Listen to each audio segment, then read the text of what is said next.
ഗോതമ്പ് മണി നിലത്ത് വീണ് അഴിയുന്നില്ലെങ്കിൽ അത് അതേപടി അഴിയുന്നെങ്കിലോ അത് വളരെ ഫലപ്രദം. അപ്പൊ അതായിരിക്കുന്ന അവസ്ഥയിൽ നിന്ന് അഴുകി ഇല്ലാതായി മറ്റൊരു രൂപത്തിലേക്ക് വളരുവാൻ കഴിയുന്ന തരത്തിൽ ഗോതമ്പ് മണി അതിന്റെ ആ അസ്തിത്വത്തെ ഇല്ലാതാക്കി കളയേണ്ടതായിട്ടുണ്ട്. അതിന്റെ രൂപത്തെ അത് ഹനിക്കേണ്ടതായിട്ടുണ്ട്. നിങ്ങളൊന്ന് ഓർത്ത് നോക്കിയേ, ഇപ്പം ഒരു റാങ്ക് വാങ്ങിക്കുന്ന ഒരാളുടെ ജീവിതം എടുത്ത് നോക്കി, അയാളുടെ ജീവിതത്തിൽ എന്തെങ്കിലുമൊക്കെ ഒന്ന് നഷ്ടപ്പെടുത്താതെ ഈ ഔന്നത്യം, ഈ ബഹുമതി നേടുവാനായിട്ട് അദ്ദേഹത്തിന് സാധിക്കില്ല. മറ്റുള്ള എല്ലാവരും സന്തോഷിക്കുമ്പോഴും ഉല്ലസിക്കുമ്പോഴും ഒക്കെ ഈ റാങ്ക് വാങ്ങിച്ച ആള് ആ സമയം അധ്വാനിക്കുകയാണ്, പഠിക്കുകയാണ്, തന്റെ ജീവിതത്തിന്റെ ലക്ഷ്യം നേടിയെടുക്കുന്നതിന് വേണ്ടി ഒത്തിരിയേറെ സമയം വ്യയം ചെയ്യുക. അങ്ങനെ സമയം വ്യയം ചെയ്യാതെ മറ്റൊന്നും നഷ്ടപ്പെടുത്താതെ ഒരാൾക്ക് ഒന്നും നേടിയെടുക്കുവാനായിട്ട് സാധിക്കുന്നില്ല. വചനവചനങ്ങളെ ഓർമ്മപ്പെട്ട് ഗോതമ്പ് മണി പുതിയ ഫലം പുറപ്പെടുവിക്കണോ അത് അഴിയണം. അതിന്റെ ആ രൂപത്തിന് മാറ്റം വരുത്തേണ്ടതായിട്ടുണ്ട്. നിലത്ത് മണ്ണിൽ അമർന്ന് അത് അഴുകി ഇല്ലാതായി തീരുമ്പോഴാണ് പുതിയൊരു ജീവനിലേക്ക് അത് രൂപപ്പെടുന്നത്. വീണ്ടും പറഞ്ഞു വെക്കുന്ന കാര്യം, മറ്റുള്ളവർക്ക് വേണ്ടി സ്വയം നഷ്ടപ്പെടുന്നതാകണം നമ്മുടെ ജീവിതം. എങ്കിൽ മാത്രമേ നമുക്ക് നേടിയെടുക്കാനായിട്ട് സാധ്യമാവുകയുള്ളൂ. വീണ്ടും മത്തായിയുടെ സുവിശേഷം 18-ാം അധ്യായം 4-ാമത്തെ തിരുവചനം, ഈ ശിശുവിനെ പോലെ സ്വയം ചെറുതാകുന്നവനാണ് സ്വർഗ്ഗരാജ്യത്തിലെ ഏറ്റവും വലിയ. നമ്മൾ പറയുന്ന ഈ വലിയതിലേക്കുള്ള ചുവടുവെപ്പുകളൊക്കെ ഭൗതികതയിൽ മാത്രം നിൽക്കുക. ഈ ഭൂമിയിലെ ജീവിതം അവസാനിക്കുന്നതോടുകൂടെ ആ ഔന്നത്യമൊക്കെ അവസാനിക്കും. പിന്നെ നമുക്ക് അവിടെ തുടരുവാനായിട്ട് സാധ്യമല്ല.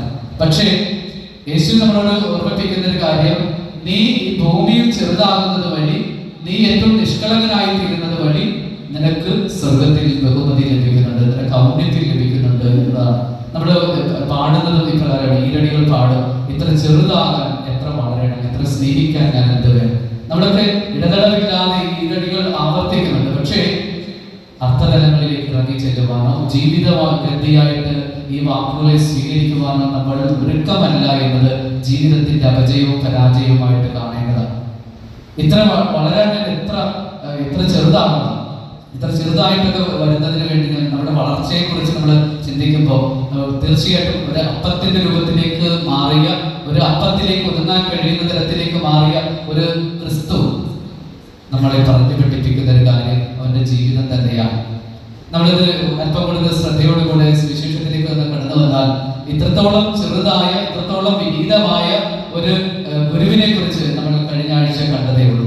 പെസഹാമയാഴത്തിൽ നമ്മൾ സുവിശേഷത്തിൽ വിശുദ്ധത്തിൽ നമ്മൾ കാണുന്നത്, നിങ്ങൾ എന്നെ ഗുരുവെന്നും കർത്താവെന്നും ഒക്കെ വിളിച്ചത് ശരി തന്നെയാണ്. പക്ഷെ നിങ്ങളുടെ ഗുരുവും കർത്താവുമായി ഞാൻ കുനിഞ്ഞ് നിങ്ങളുടെ പാദങ്ങൾ കഴുകിയതുപോലെ നിങ്ങൾ കഴുകണം.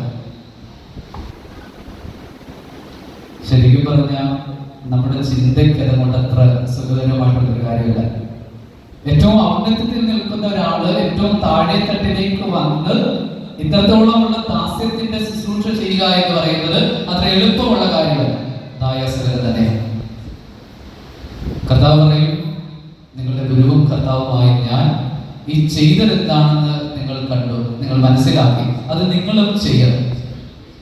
ആ ക്രിസ്തുവിനെ അനുധാവനം ചെയ്യുന്നവരെന്ന നിലയിൽ, ആ ക്രിസ്തുവിന്റെ ശുശ്രൂഷയിൽ പങ്കുകാരാകുന്നവരെന്ന നിലയിൽ ഈ ശുശ്രൂഷ ദൗത്യത്തിലേക്ക് നമ്മളെല്ലാവരും വിളിച്ചു ചേർക്കപ്പെട്ടവരാണ്. പക്ഷേ നമ്മുടെ ഈ ശുശ്രൂഷയ്ക്ക് തയ്യാറാണ്.